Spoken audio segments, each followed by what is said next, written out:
किसी ने बड़े कमाल की बात कही है कि जब तुझसे न सुलझे तेरे उलझे हुए धंधे, भगवान के इंसाफ पे सब छोड़ दे बंदे, वो खुद ही तेरी मुश्किल आसान करेगा, जो तू न कर पाया वो तेरा भगवान करेगा। मैं सोनी गुप्ता अपने चैनल में आपका स्वागत करती हूँ। आज हम फिर आपके लिए एक छोटी सी कहानी लेकर आए हैं और आज की कहानी एक किसान की, जिसकी बिटिया का ब्याह होने वाला था। शाम को उसके घर में रिश्तेदार आने वाले थे और उसको बड़ी चिंता थी कि पैसे है नहीं, हम शाम की व्यवस्था कैसे करें, शाम को रिश्तेदार आ रहे हैं। उसको कुछ समझ में नहीं आ रहा था।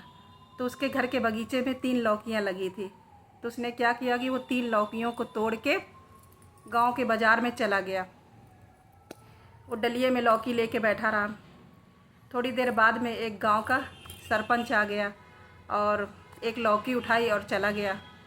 वो किसान कुछ बोल नहीं पाया संकोच की वजह से। थोड़ी देर बाद में एक पुलिस वाला आया, उसने भी एक लौकी उठाई, चला गया। वो फिर भी किसान कुछ बोल नहीं पाया। अब वो भगवान से कहने लगे, भगवान आपने तो जानते हमारी परिस्थिति कैसी है और शाम को हमारे घर में रिश्तेदार आने वाले हैं, बताइए हम क्या करें। वो उदास बैठा रहा। एक लौकी उसके पास बची थी। थोड़ी देर बाद में एक दरोगा आए। उन्होंने किसान से हंसी मजाक करते हुए उन्होंने कहा कि एक लौकी लेके बैठे हो। तो किसान ने कहा कि नहीं, हम एक लौकी लेके नहीं बैठे थे, 3 लौकियाँ थी। और वो किसान जो था भावुक होके दरोगा से अपनी बात बताने लगा।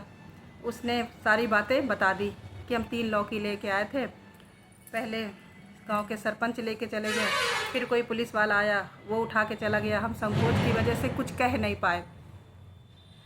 और हमारे घर में शाम को रिश्तेदार आने वाले हैं, बिटिया का ब्याह पक्का होने वाला है। तो दरोगा ने कहा कि तुम परेशान मत हो। तो किसान को अपने साथ में लेके सरपंच के घर गए। वहाँ पे सरपंच की जो बीवी थी वो लौकी काट रही थी। तो दरोगा ने कहा कि ये लौकी कहाँ से लेके आए हो। तो सरपंच ने कहा कि बाज़ार से लेके आए हैं, पैसे दे के लेके आए हैं।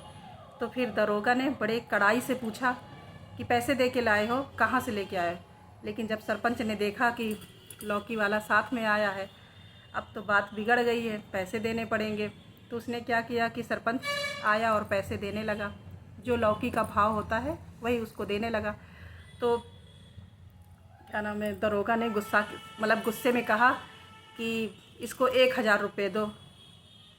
तो सरपंच ने कहा 1000 रुपये लौकी के। तो बोले नहीं, लौकी के 1000 रुपये, तुमने इनको परेशान किया, इनको तकलीफ़ दी तुमने, ऐसे ही लौकी उठा के ले आए। तो फिर उसको सरपंच को कुछ समझ में नहीं आया। फिर उन्होंने 1000 रुपये किसान को दे दिए। फिर उसके बाद में दरोगा ने थाने पे ले गए और सबको लाइन पे, जितने भी पुलिस वाले थे सबको लाइन पे खड़ा कर दिया और किसान से बोले पहचानो कौन लौकी लेके आया था। किसान पहचान गया कि इन्होंने लौकी लेके आए हैं।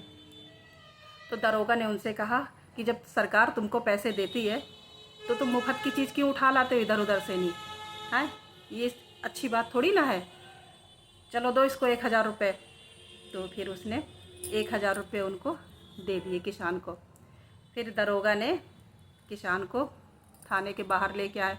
अब जो किसान था उसको बड़ा डर लग रहा था, कहीं ऐसा ना हो कि ये दरोगा हमसे 2000 रुपये ले ले और मेरी एक लौकी बची है वो भी ले ले। उसके दिमाग में अजीब अजीब ख्याल आ रहे थे, उसको कुछ समझ में नहीं आ रहा था। तो दरोगा ने जब थाने के बाहर आए तो उसने कहा कि किसान से कि ये एक लौकी लेके कहाँ जा रहे हो। तो उसने घबराहट में कह दिया ये आप ले लो, आप अपने घर में इसकी सब्ज़ी बना लेना। तो दरोगा ने कहा नहीं, ये तो मैं ले लूँगा।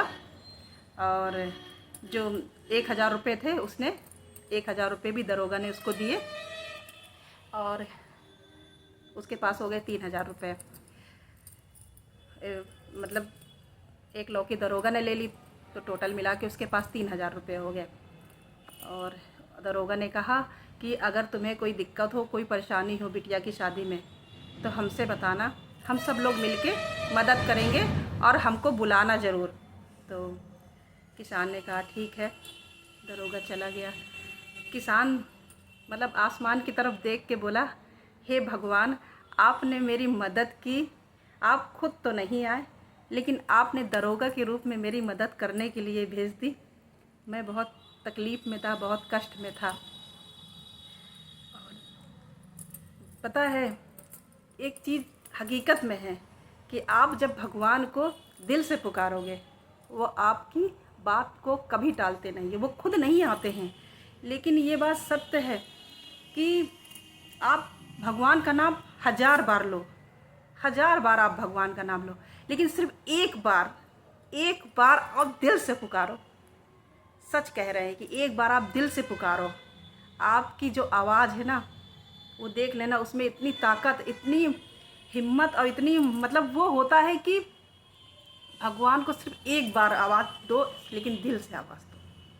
आप 1000 बार उनका नाम लोगे, लेकिन आपके अंदर से दिल से आवाज़ नहीं आ रही तो उसका कोई मतलब नहीं। लेकिन एक बार अगर आपने दिल से पुकारा, दर्द और तकलीफ़ से पुकारा कि मुझे आपकी ज़रूरत है, मुझे आपकी ज़रूरत है प्रभु, आप मेरी मदद करो, तो सच बता रहे हैं, वो आपको निराश नहीं करेंगे। मेरा वादा है आपसे कि आपको निराश नहीं करेंगे। सिर्फ आपकी आवाज़ में एक दर्द होना चाहिए, और वो भी दिल से। आपकी पुकार जो है ना, वह व्यर्थ नहीं जाएगी। ये मेरा वादा है आपसे। एक बार पुकार के देखो। किसी के भी दुख तकलीफ़ भगवान से देखे नहीं जाते हैं। वो आपके जो वो सब जानते हैं, वो सब देख रहे हैं। उनसे कुछ नहीं छुपा है कि उनसे कुछ छुपा हो, उनसे कुछ नहीं छुपा। वो सब देख रहे हैं और सब जानते भी हैं, लेकिन वो परीक्षा लेते हैं। और जब आप उनकी परीक्षा में सफल हो जाते हैं तो भगवान आपकी मदद ज़रूर करते हैं। और मैंने देखा है, भगवान किसी को निराश नहीं करते हैं, किसी को भी नहीं निराश। बस ये है कि आपकी आवाज़ दिल से होनी चाहिए। दिल से उन्हें पुकारो, आपको कभी निराश नहीं करेंगे। मेरा वादा है आपसे कि कभी भगवान को दिल से पुकार के देखना, आपको कभी निराश नहीं करेंगे। मुझे भगवान पे बहुत भरोसा है, बहुत विश्वास है। मुझे कभी भी उन्होंने निराश नहीं किया है। मैंने उन्हें जब भी पुकारा है, दिल से पुकारा है, और मेरी पुकार कभी व्यर्थ नहीं गई है। मैं सच्चे दिल से कहती हूँ कि मेरी पुकार कभी व्यर्थ नहीं गई है। ये छोटी छोटी कहानियाँ होती हैं, अच्छी लगती हैं, मुझे भी अच्छी लगती हैं। हम इसीलिए आपको सुनाते हैं कि आप लोग भी सुने। और आप लोगों को कहानी कैसी लगती है, कभी कमेंट करके बताइए, मुझे भी पता चले कि आप लोग मेरी कहानी को पसंद करते हैं। फिर मिलते हैं। राधे राधे, राधे कृष्णा।